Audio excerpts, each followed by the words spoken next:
করবা, আজ রাত 12টার দিকে আমার গোপন কক্ষে নিয়ে আসবা। ওই গোপন কক্ষে যেতে বড় বড় 60টা দরজা পার হইতে হয়। কয়টা? 60টা দরজায় বড় বড় 60টা তালা লাগাবা, তারপরে ইউসুফরে আমার কাছে নিয়ে আসবা। ওই প্রাসাদটা আমি নিজে দেখে এসেছি, যে প্রাসাদের মধ্যে সাইয়েদনা ইউসুফ আলাইহিস সালাম আর জুলাইখার এই ঘটনাটা ঘটেছে। মিশরে একটা থানা আছে, ওই থানার নাম বদরিশিন। ওই বদরিশিন থানায় একটা এলাকা আছে নাম আজিজিয়া। এই আজিজিয়া এলাকাতে এই প্রাসাদ তুফানের কবলে এখন ভেঙে পড়েছে। তার পাশেই আছে সিজনি ইউসুফ, ইউসুফের জেলখানা। এই জেলখানাটা আমি দেখে এসেছি। এই জেলখানাতে ইউসুফ আলাইহিস সালাম 10 বছর জেলে বন্দী ছিল।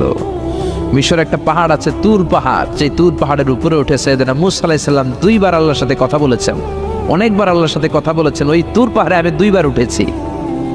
ওইটার উপর একটা মসজিদ আছে, একটা গির্জা আছে, একটা সিনাগোগ আছে। 3 ধর্মের লোকদের কাছে ওইটা পবিত্র জায়গা, সবাই যায়।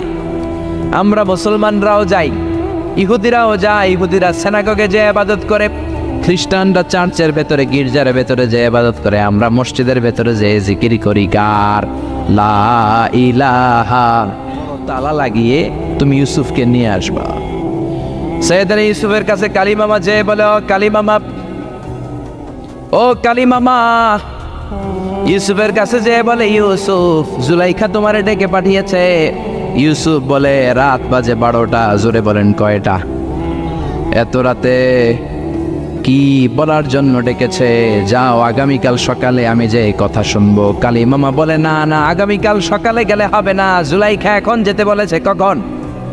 ইউসুফ চোখের পানি ছেড়ে দিয়ে আল্লাহর ডেকে বলে, আল্লাহ ও মাবুদ, জীবনে কোনো অপরাধ করি নাই, আমার বয়স হওয়ার পর থেকে আজ পর্যন্ত কোনো অন্যায় করি নাই, না জানি আজকে আমি আমার ঈমান হারাবো। নিজেকে উপস্থাপন করতে শুরু করেছে। আল্লাহর নবী ইউসুফ ডান দিকে দৌড় দেয়, আবার বাম দিকে দৌড় দেয়। জুলাইখা বলে, ইউসুফ বাঁচার কোনো মাধ্যম নাই, কারণ বড় বড় 60টা তালা 60টা দরজার ভেতরে আছে না নাই? আরো জোরে বলেন আছে রাই। পালানোর কোনো মাধ্যম নাই, যে কোনো ভাবেই হোক আমার হাতে তোমার ধরা দিতে হবে। সাইয়েদনা ইউসুফ চোখের পানি ছেড়ে আল্লাহরে ডেকে বলে, আল্লাহ জীবনে কোনো অপরাধ করি নাই, এই বিপদ থেকে তুমি আমারে বাঁচাও। আল্লাহ বললেন, জিব্রাইল যাও যাও, তাড়াতাড়ি তুমি ইউসুফের কাছে যাও, আমার নবী ইউসুফরে বাঁচাও। আমার নবী ইউসুফের কানের সামনে যে বলো, ইলানা হিয়াতিল বাব, দরজার দিকে দৌড়াও। কোন দিকে? আরো জোরে বলেন, কোন দিকে? ইলানা হিয়াতিল বাব, দরজার দিকে দৌড়াও। সাইয়েদনা জিব্রাইল বলে, আমি পৃথিবীতে আমার পুরো জীবনে মাত্র কয়েকটা সময়ে খুব দ্রুত বাতাসের বেগে নেমে এসেছি। এর মধ্যে ওই দিন যেদিন ইউসুফের কাছে ঈমান বাঁচানোর জন্য আল্লাহ আমারে পাঠিয়েছিল। আরেকদিন হচ্ছে যেদিন ইসমাইলকে বাঁচানোর জন্য আল্লাহ আমারে দুম্বা দিয়ে পাঠিয়েছিল। আল্লাহু আকবার। সাইয়েদনা ইব্রাহিম সাইয়েদনা ইসমাইলকে জবাই করার জন্য বড় একটা তলোয়ার নিয়ে যখন কুরবানি করতে শুরু করলো, আল্লাহ বললেন, ও জিব্রাইল জান্নাত থেকে দুম্বা নিয়ে তাড়াতাড়ি দুনিয়ায় ছুটে যা, আমার ইসমাইলের গলার একটা পশমও যাতে না কেটে যায়। সাইয়েদনা জিব্রাইল বাতাসের বেগে আল্লাহু আকবার আল্লাহু আকবার আল্লাহু আকবার বলতে বলতে দুম্বা নিয়ে চলে এসেছিলেন। তিনি বলেন, আমি এই সময়টাতে সবচেয়ে দ্রুত বেগে জমিনে নেমেছি, আবার সাইয়েদনা ইউসুফের ঈমান বাঁচানোর জন্য আমি দ্রুত নেমেছি। আল্লাহু আকবার। সাইয়েদনা ইউসুফ চোখের পানি ছাড়ে, জিব্রাইল কানের কাছে এসে বলো, ইউসুফ ইলা নাহিয়াতিল বাব, আল্লাহ বলছে দরজার দিকে দৌড়ান। সাইয়েদনা ইউসুফ, সুবহানাল্লাহ, 6টা দরজার তালা খুলে যাওয়ার পরে 7ম দরজার সামনে যখন সাইয়েদনা ইউসুফ এসেছে, আল্লাহু আকবার বলে দরজার মধ্যে ধাক্কা দেয়, কিন্তু দরজা খুলে না। পিছন দিয়ে জুলাইখা আসরা নাই, আউলা কেশে পাগলা বেশে জুলাইখাও দৌড় দিয়েছে সাইয়েদনা ইউসুফকে ধরার জন্য। ঠিকই ধরে ফেলেছে।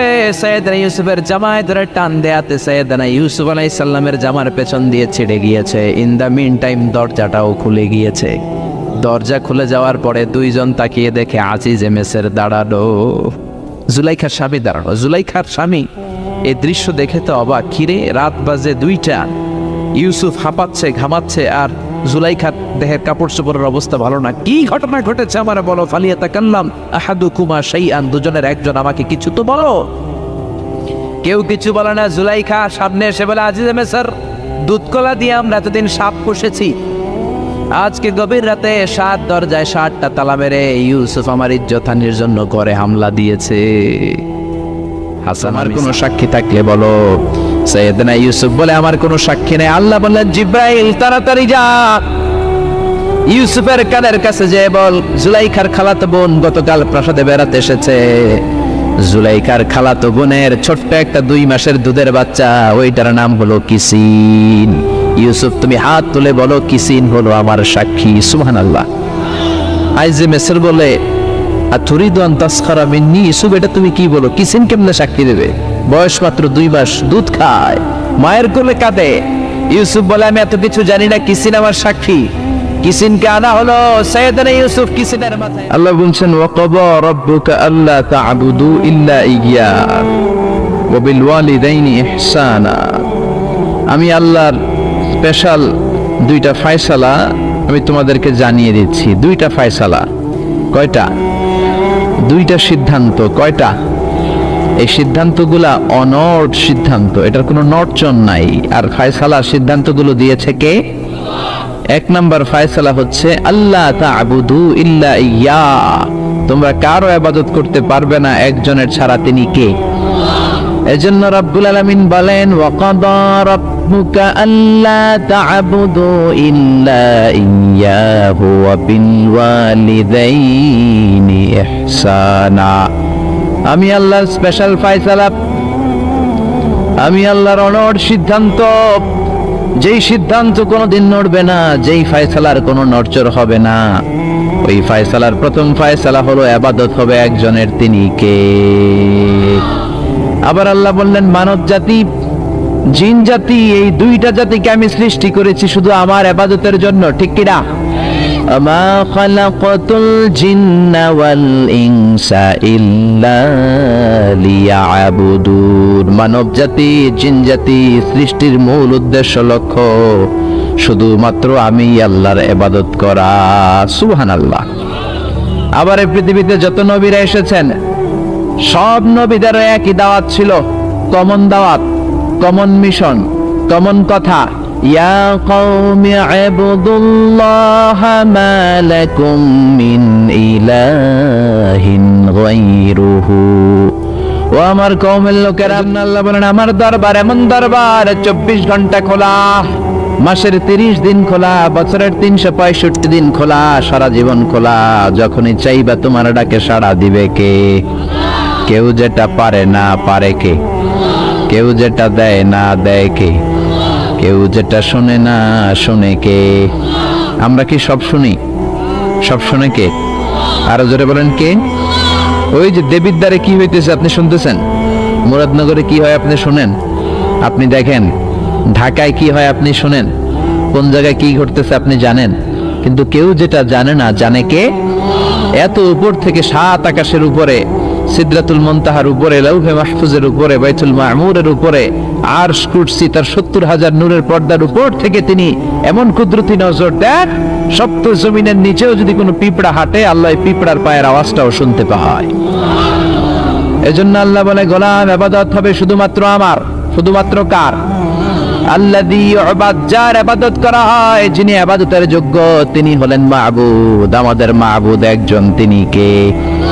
এজন্য প্রত্যেক নামাজে আমরা আল্লাহরে বলি ইহদিনাস সিরাতাল মুস্তাকিম, ও আল্লাহ আমাদেরকে তুমি সিরাতুল মুস্তাকিম দাও। আল্লাহ বলে আমার ইবাদত কর, আমার ইবাদত করলে এটাই সিরাতুল মুস্তাকিম। সুবহানাল্লাহ কইবেন না? ওয়া আনি'বুদুনি হাদা সিরাতুম মুস্তাকিম। আমি এক আল্লাহর ইবাদত। খবরদার, এক আল্লাহ ছাড়া অন্য কারো ইবাদত করা যাবে? আল্লাহর প্রথম সিদ্ধান্তের সাথে আমরা একমত না দ্বিমত? সবাই একমত, দ্বিমত পোষণকারী কেউ নাই। 1-2জন থাকতেও পারে। আছে আছে আছে আছে। তাহলে আসেন দ্বিতীয় সিদ্ধান্তের দিকে, যে আল্লাহ বললেন ওয়া বিল ওয়ালিদাইনি ইহসানা। আমি আল্লাহর দ্বিতীয় সিদ্ধান্ত, যেহেতু প্রথম সিদ্ধান্তের সাথে তোমরা সবাই একমত, এবার আমার দ্বিতীয় সিদ্ধান্ত শোনো। ওয়া বিল ওয়ালিদাইনি ইহসানা, মাতা পিতার সাথে ইহসান করবা। কার কথা? ইবাদত হবে আল্লাহর, ইহসান হবে মাতা পিতার। আমরা বললাম আল্লাহ আপনার ইবাদত করব এটা বুঝলাম, কিন্তু মাতা পিতার সাথে কেমন করে ইহসান করব বুঝিয়ে বলেন। ইহসান কি? আল্লাহ নিজেই ইহসানের ব্যাখ্যা দিচ্ছেন। আল্লাহ নিজেই কোরআনে ইহসানের তাফসীর করছেন। আল্লাহ বললেন ইম্মা يبلغن عندك الكبر أحدهما أو كلاهما فلا تقل لهما أف ইহসান কাকে বলে বান্দা শোনো শোনো তোমাদের মা কিংবা বাবা একজন কিংবা দুইজন যখন বার্ধক্যে উপনীত হয়ে যায় যখন বয়স্ক হয়ে যায় তাদের কোনো কর্মকাণ্ডে খবরদার নাক ছিটকানো যাবে না উফ আহ করা যাবে না উফ শব্দটাও বলা যাবে না কারণ তুমি তোমার আব্বা আম্মারে কম কষ্ট দাও নাই তুমি যখন পেশাব করেছো পায়খানা করেছো তোমার আব্বা তোমাকে ঘর থেকে বের করে দিয়েছে নাকি কথা বলেন শীতের রাতে ডান দিকে নিয়ে তোমার মা তোমারে ঘুমালো শীতের রাতে ডান দিকে পেশাব করে ভিজিয়ে দিয়েছো মা তোমারে ঘর থেকে বের করে দেয় নাই মা তোমারে বাম দিকে রেখেছে বাম দিকেও পেশাব করছো মা তখনও বের করে দেয় নাই বুকের উপরে রেখেছে রাত 3টার দিকে মাঘ মাসের শীতে কনকনে শীতে বুকের উপরে পেশাব করে মায়ের শাড়িটা ভিজিয়ে দিয়েছো রাত 3টার দিকে উঠে তোমার মা আরেকটা জামা পরে আবার তোমারে বুকে নিয়ে ঘুমায় তোমার মা কি তোমারে বের করে দিছে নাকি পেশাব করে পায়খানা করে ঘরটারে তুমি মা বাবা বয়স হয়ে যাওয়ার কারণে তাদের কর্মকাণ্ডগুলো আর ভাল লাগে না মা বাবারে বৃদ্ধাশ্রমে দিয়ে আসে যেই ছেলে মেয়েগুলো মা বাবারে বৃদ্ধাশ্রমে দেয় তোদের কপালে বুড়া হইলে বৃদ্ধাশ্রম জুটবে না বাঙ্গা থালা হাতে নিয়ে তুই ভিক্ষা করে খাবি ঠিক কি না এজন্য আল্লাহ বলে ইহসান কারে বলে শোনো শোনো ইম্মা يبلغن عندك الكبر أحدهما أو كلاهما فلا تقل لهما أف মা বাবা একজন কিংবা দুইজন যখন বার্ধক্যে উপনীত হয়ে যায় খবরদার তাদের কোনো কাজে উফ শব্দটাও করো না কে বললেন জোরে বলেন না কে বললেন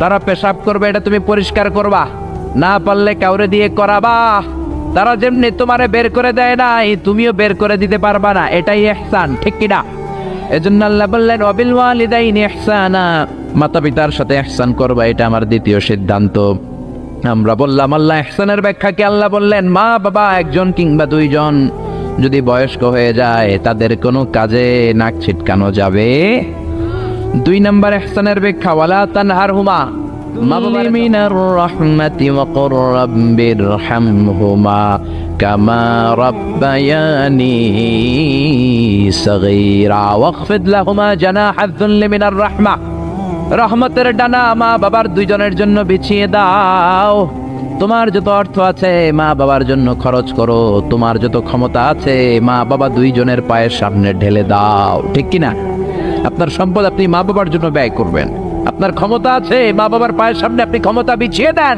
আপনার জীবনটারে উজালা করে দিবে কে আর আব্বা আম্মা একজন কিংবা দুইজন যদি এই ক্ষণস্থায়ী দুনিয়া ছেড়ে বড় পড়ে চলে যায় আব্বা আম্মার কবরের সামনে দাঁড়িয়ে দোয়া কর রব্বিরহামহুমা কামা রাব্বায়ানি সাগীরা ওয়া কুর রব্বিরহামহুমা কামা রাব্বায়ানি সাগীরা ও আল্লাহ আব্বা আম্মা দুজন আমরা যখন ছোট ছিলাম আমাদেরকে যেমনি আদর দিয়ে সোহাগ দিয়ে ভালোবাসা দিয়ে আমাদেরকে কাছে টেনে নিয়েছে আমার আব্বা আম্মা দুইজনকে তুমিও তোমার কাছে আদরের চাদর দিয়ে তোমার কাছে তুমি টেনে নিও পড়ে না আমিন আর জোরে আমিন এজন্য আমার আল্লাহর স্পেশাল সিদ্ধান্ত কয়টা প্রথম সিদ্ধান্ত ইবাদত হবে কার দ্বিতীয় সিদ্ধান্ত ইহসান হবে কার সাথে দ্বিতীয় সিদ্ধান্তের সাথে আপনার একমত এটাও দ্বিমত নাই এজন্য ইবাদত হবে আল্লাহর ইহসান করতে হবে মাতা পিতার সাথে